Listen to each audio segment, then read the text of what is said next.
एक नूर से सब जग उपजा। क्या एक नूर से आगे भी कुछ है?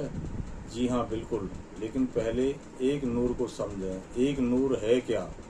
एक नूर का मतलब होता है संसार के सभी धर्म, जाति, मजहब, पंथ एवं प्रकृति के सभी जीव एवं प्रकृति को अपनी भक्ति से या तप से एक कर दे। उसे एक नूर या एक रतन कहते हैं। ऐसा करने वाला व्यक्ति उस ज्योत रूप परमात्मा को अपने हृदय में प्रकट करता है और वह स्वयं परमात्मा बन जाता है और वह प्रकृति के सभी जीवों की भाषा को समझता है। लेकिन संसार में आखिरी कुछ भी नहीं है। एक नूर से आगे जाओगे तो केवल शून्य मिलेगा। शून्य का मतलब है संसार में खुद को विलीन कर लेना। फिर सब जगह आप ही नजर आओगे और सारी प्रकृति एक ही भाषा में बोलेगी। फिर एक पेड़ बोलकर पानी मांगेगा और समय से पहले काटने पर मना करेगा और फल आने पर स्वयं बोलेगा कि अब फल ले जाओ।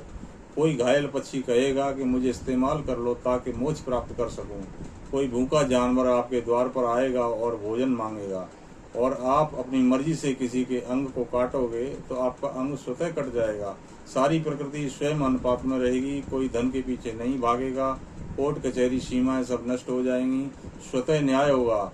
सबके पास एक जैसा ज्ञान होगा। कोई शासक नहीं होगा। कोई धर्म अधर्म नहीं होगा। सबकी जरूरतें अपने आप पूरी होती रहेंगी। कोई भूखा होगा तो उसका पेट स्वतः भर जाएगा।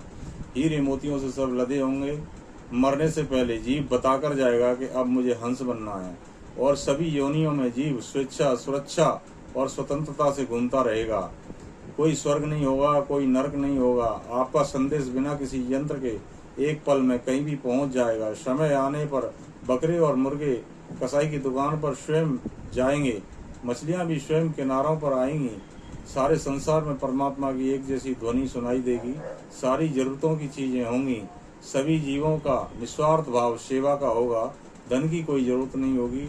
जो जितना प्रकृति में योगदान देगा वह सुंदर होता चला जाएगा और उसके कर्मों की झलक उसकी सुंदरता में मिलेगी। कोई बीमार नहीं रहेगा। सब इच्छा मृत्यु से मरेंगे। आज दुनिया में केवल एक व्यक्ति इच्छा मृत्यु से मरता है और उसका नाम परमात्मा है। लेकिन फिर सब परमात्मा होंगे। लेकिन क्या ऐसा संभव है?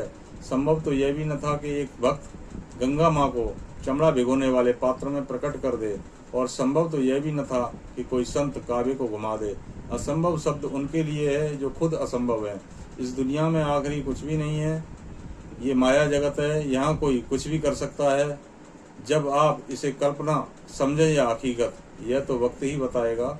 सच कहूँ तो आप भी किसी की कल्पना है। ये जीव जंतु, पेड़ पौधे एवं समस्त प्रकृति किसी की कल्पना ही है। मेरी तरफ से नमो बुद्धाय।